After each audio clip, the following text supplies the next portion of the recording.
Today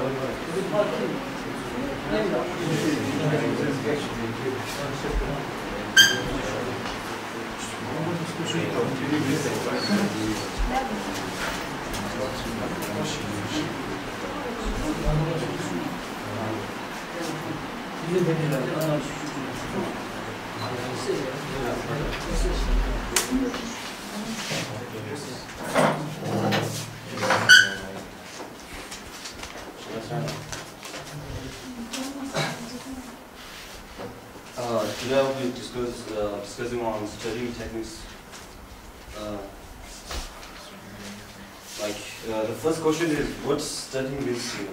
Do you have any answer? Do you guys have any idea on studying? This is my point of view. I think for some students, studying is to grasp crystal clear information and concept of others' publications, right? But for some students, it's to get oneself into others' minds and to channelize their creativity or innovation within yourself. Some students are very interested in others' mentality, and they try to get oneself into authors' mind. For me, this is also studying means to me that.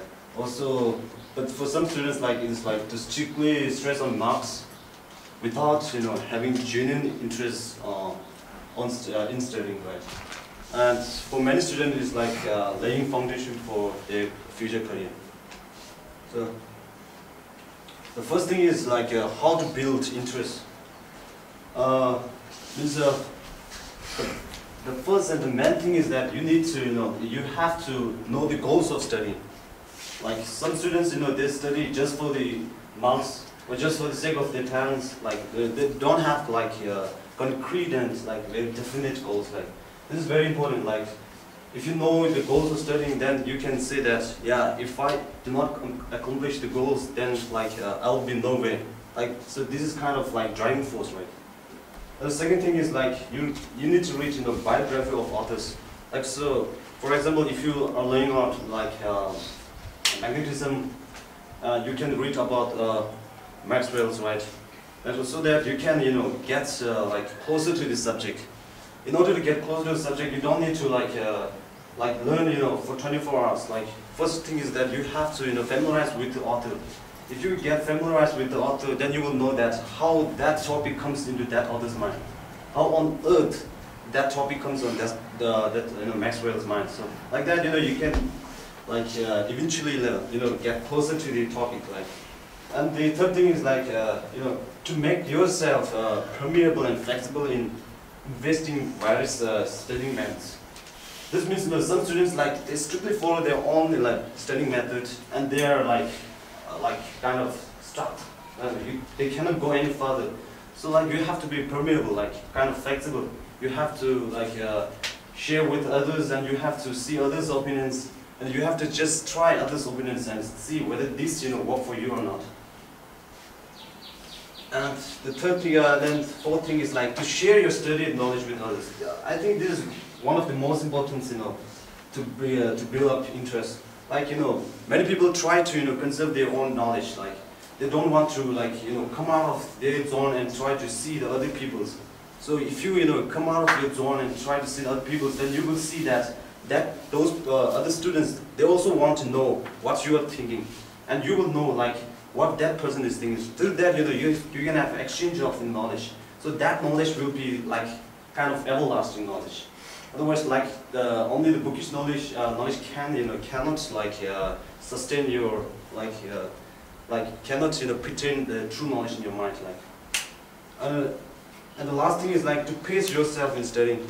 That means consistent. Studying is not it's not like game. It's not your kind of recreation. It's your consistent. It needs your consistent effort. So that you can maintain your interest, and so that you can maintain your goal. So that means pace yourself in studying, right? Now, studying techniques. Now, what is meant by studying techniques? Any skill which boosts person's ability to study and pass exam. I don't like this definition. I got this definition from the Google, pass exams, like this is not very important thing for me. I don't know what about your opinions like. Like the studying things means a technique which makes complicated thing simpler and which makes something digestible to you. This is like kind of studying techniques to me. It includes like, even though this is not the important thing, it's kind of like time management includes in studying techniques. Actually, there is like specific studying techniques, but time management comes under this topic. So they must, studying technique has to be, like it cannot be like considered as similar to the one you apply to like music field and like arts field. This is not a studying technique. Studying technique means also, your intelligence, inherent intelligence, the learning styles are not included in studying techniques. Studying technique means, those techniques are widely used by many people and it helps them a lot. But you can have your unique studying techniques. This is kind of special. So I will go into mathematics so that my topic will be more specific. Okay. Mathematics. The first thing is like you need to read the introduction part. In our NCERT textbook, they will have like introduction. In the introduction, they have clearly written the fundamental concept of the topics and also its like relation with other topics and also its applications. So if you read the introduction part, then you will know where you are and you will know where you have to go, like that. And also, many students try to get the literal meaning in mathematics. Literal meaning is not important in mathematics. The main thing is conceptual meaning. That means if I say what is meant by integration, it is not to integrate. Like there is a conceptual definition for integration. So you have to know the conceptual definition, right? Literal meaning is very simple.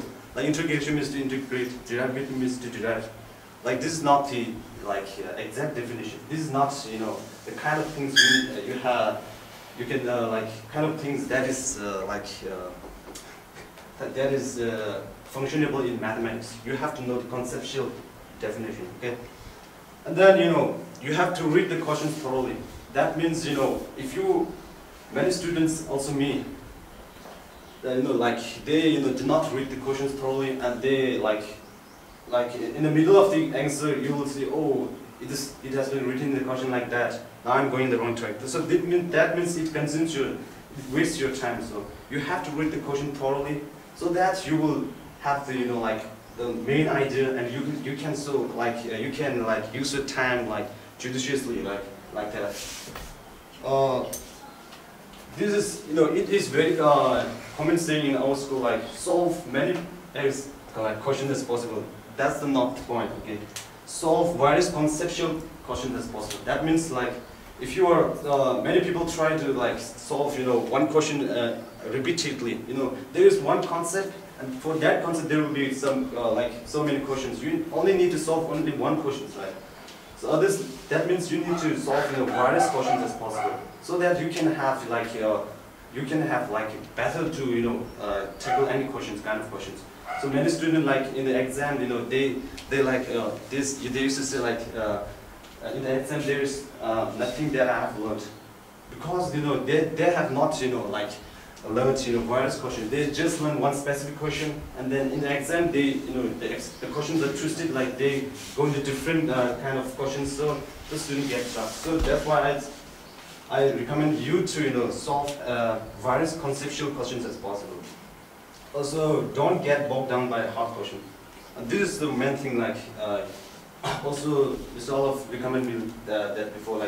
If you get stuck with a difficult question, then just encircle it and go to next question, so that later you can come to that question if you get time. So that will help you to to keep pace in your time, so that you can attempt more questions in limited time, right?